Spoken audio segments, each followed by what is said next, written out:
US President Donald Trump has said he is pausing attacks on Iran's energy plants for 10 days at the Iranian government's request and said talks with Tehran are going very well.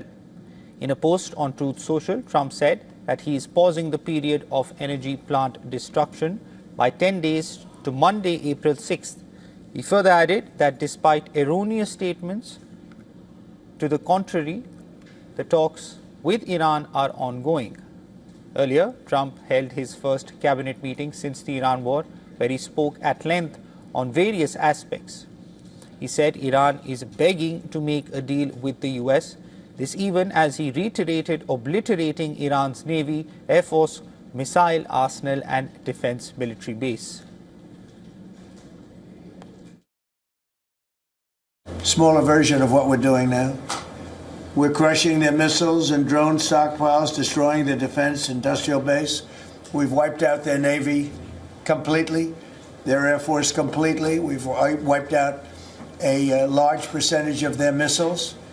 And the missile launchers, without the launchers, the missiles don't do. Trump also said that Iranian leaders are finding it hard to communicate with each other as their first and second tier leadership is gone. Nobody's a match for the United States, but they're not a match for the United States. It's small potatoes. That's why I'm so disappointed in NATO, because this was a test for NATO. This was a test. You can help us. You don't have to, but if you don't if you don't do that, we're going to remember.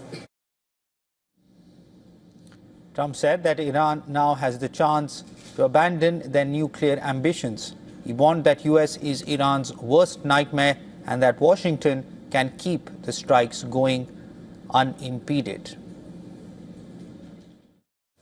They now have the chance, that is Iran, to permanently abandon their nuclear ambitions and to chart a new path forward. We'll see if they want to do it. If they don't, we're their worst nightmare. In the meantime, we'll just keep blowing them away, unimpeded, unstopped. Well, there's not a thing they can do about it. They can't do anything about it, I tell you, if they could, you'd be hearing about it. You'd be hearing about it. You don't hear anything about it. On the Strait of Hormuz, Donald Trump said US doesn't need Hormuz to fulfill its energy needs. However, he said it will require 100% success rate to open the strait. Even one missile hitting $1 billion ship is unacceptable. The problem with the straits is this. Let's say we do a great job. We say we got 99%.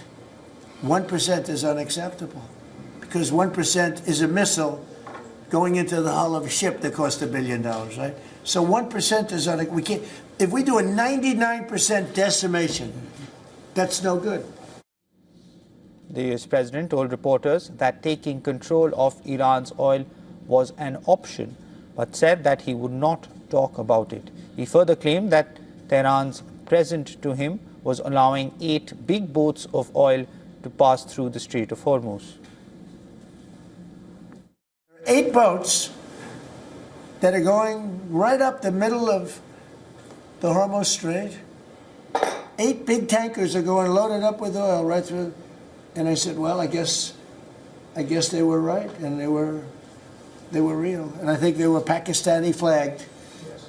And I said, well, I guess we're dealing with the right people. And actually, they then apologized for something they said, and they said, we're going to send 2 more boats.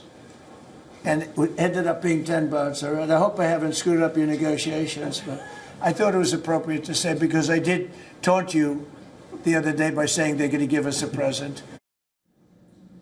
To discuss more on the escalating West Asia war, we were earlier joined by Adrian Calamel.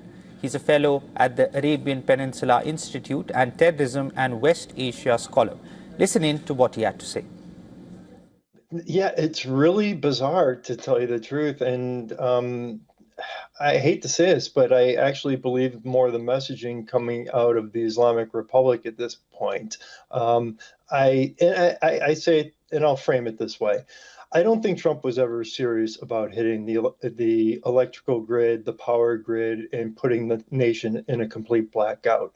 He's been pretty clear in some of the targets that he hasn't selected, such as the Artesh, which is the National Army, and some of the other power grids. And then he was very upset with Israel for hitting South Pars, which is a shared oil field or gas field with Qatar. And so he's always looked at a day after plan, and hitting that grid. I think it was done out of a place of anger. It was after, I think it was over 100 civilians were killed in Israel. There was the launch on Diego Garcia, a missile that could also hit New Delhi, London, Moscow, 2,500 miles. And he did this.